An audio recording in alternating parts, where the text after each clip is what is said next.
ندوۃ العلماء نے در حقیقت مجھے ایک رخ دکھایا کہ اس زمانے میں کرنے کا کام کیا ہے. جی جی. آج جو ہے ہمارا جو حقیقی مقابلہ ہے وہ ویسٹرن سویلائزیشن کے ساتھ ہے. جی. ہر زمانے میں فتنے آئے. حضرت آدم کے زمانے سے لے کر آج تک ہر زمانے میں نئے نئے فتنے آئے. جو شیطانی طاقتیں ہیں انہوں نے الگ الگ حربیں اختیار کی اور ہر زمانے میں اللہ نے رحمانی طاقت کو بھی ابھارا جو اس شیطانی طاقت پر غالب آتے تھے. جی. اسی لیے انبیاء علیہ الصلوۃ والسلام بھیجے گئے کہ جس زمانے میں جو چیلنج ہے اس کو پورا کریں. یہاں تک کہ محمد رسول اللہ صلی اللہ علیہ وسلم کی بعثت بحیثیت رحمت للعالمین کی ہوتی ہے کہ اب وہ آخری فائنل پروفٹ ہیں.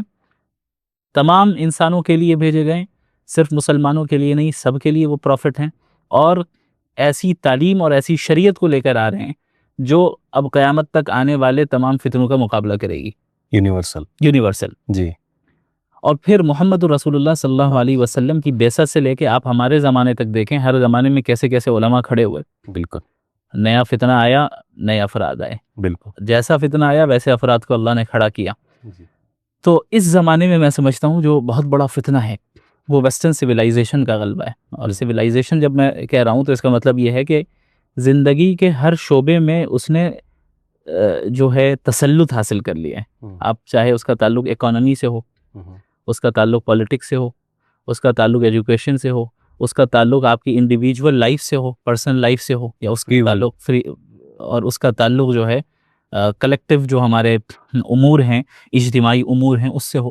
ان تمام جگہوں پہ ویسٹرن سویلائزیشن کو ہم اس کا کرٹیکل انالیسس نہیں کرتے ہیں بلکہ اس کو آنکھ بند کر کے جو ہے ہم standard of standard of approval لے لو, اسٹینڈرڈ ہے, اور اس سے ہم ہر چیز کو جج کرنے لگتے ہیں. اس کا چشمہ پہن لیتے ہیں. اب اس چشمے سے ظاہر آپ کو ریڈ کلر کا چشمہ پہنو تو ساری چیزیں ریڈ نظر آئے گی نا. جی. تو اب اس چشمے سے ہم اسلام کو دیکھتے ہیں, اس چشمے سے ہم سارے یعنی مذاہب کو دیکھتے ہیں, گاڈ کے ایگزسٹنس کو دیکھتے ہیں, اور پھر ڈیسائیڈ کرتے ہیں کہ بھئی کیا صحیح ہے کیا غلط ہے. یہ غلط ہے. جب آپ کسی چیز کو ڈیسائیڈ کرنا چاہ رہے ہیں اور دیکھنا چاہ رہے ہیں کیا صحیح ہے کیا غلط ہے, تو سب سے پہلے آپ کو نیوٹرل ہونا ہوگا. آپ کو چشمہ اتارنا پڑے گا, اس کے بعد ساری چیزوں کو دیکھنا پڑے گا, پھر اس کے بعد آپ کسی فیصلے کو اختیار کر سکتے ہیں. تو ندوۃ العلماء جو ہے اس نے یہ فکر ڈالی میرے اندر کہ کس طرح تیار ہونا ہے کہ ہم موجودہ زمانے کے چیلنجز کو پورا کر سکیں. یہاں تک کہ بہت بڑے اسکالر گزرے ہیں دارالعلوم ندوۃ العلماء کے, حضرت مولانا ابو الحسن علی الحسنی الندوی رحمہ اللہ, بہت ہی فیمس اسکالر گزرے ہیں. اکثر اپنی رائٹنگز میں وہ اس پر زور دیا کرتے تھے کہ آج ویسٹرن فتنے اتنے زیادہ ہیں کہ اگر آج امام ابو حنیفہ زندہ ہوتے ہیں, امام مالک ہوتے ہیں, امام شافعی ہوتے ہیں, امام احمد بن حنبل ہوتے ہیں, یہ سب فقہ کے کمپائلیشن کو بھی تھوڑی دیر کے لیے روک دیتے اور اس طرف لگ جاتے. اتنی بڑی بات ہے. یہ حضرات وہ ہیں, وہ ائمہ جنہوں نے فقہی مسائل کو کمپائل کیا اور اس کو مدون کیا. یہ کتنا بڑا کام ہے. اگر یہ نہیں ہوتا تو ہمارے لیے کتنی دشواری ہوتی آج عمل کرنا. بالکل. حضرت فرماتے ہیں کہ اگر یہ شخصیت جو ہیں, یہ شخصیات جو ہیں, اگر آج کے زمانے میں ہوتی تو فقہ کے کمپائلیشن کو روک دیتے ہیں اور ایتھیزم کی طرف کا مقابلہ کرنے چلے جاتے ہیں, ویسٹرن سویلائزیشن کا مقابلہ کرنے چلے جاتے ہیں. تو اس سے اس کی اہمیت پتہ چلتی ہے.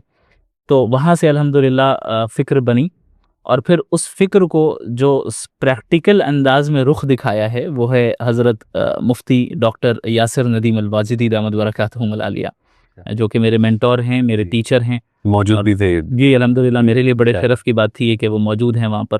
اور یہ فکر جو ندوے سے مجھے ملی, اب اس کو ہم پریکٹیکلی کیسے نافذ کریں اور ان آئیڈیالوجیز کو ہم کیسے پڑھیں, کیسے سمجھیں, کیسے جانیں.